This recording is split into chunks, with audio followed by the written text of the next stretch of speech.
First up, let's talk about Prince Harry and the state of things, so to speak. Since the coronation and that infamous car chase through New York, various reports have suggested that the cracks are beginning to appear. Last week, we brought to you fresh news that Harry had been staying at the San Vicente bungalows to take a break from his family, despite owning a sprawling Montecito property together with Guesthouse. And this week, those rumours are intensifying, that all is not well. We will cover them in detail with our panel shortly, but let's just say apparently the divorce lawyers have been contacted.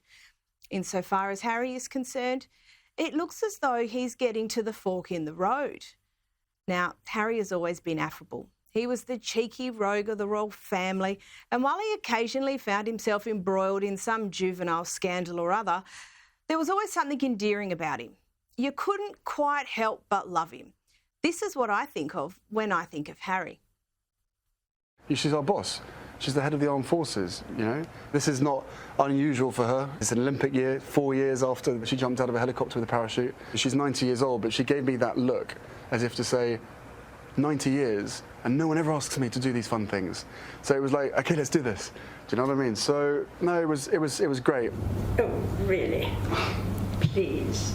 Boom. Just tell me a little bit about your role as uncle. Have you taught them to be cheeky? Because you were quite cheeky in photographs we remember when you were their age. Look, kids are cheeky, naturally. And while his early relationship with Meghan Markle was met positively, it all started to head in the wrong direction shortly after they were married.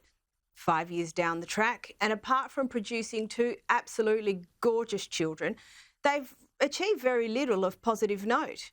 Instead, they've managed to alienate, annoy, moralise and bore with unparalleled intensity and consistency. And on this show, we often talk about what do the Sussexes do after they've finished spilling the beans on being part of the royal family.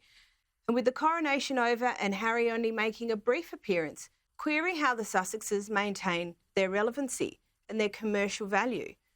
Their platform and commentary will look increasingly forced the less the Sussexes are actually connected to the royal family. And so, with time, the Montecito mansion looks increasingly like a straw house. And it raises multiple questions. Where do the Sussexes go to from here?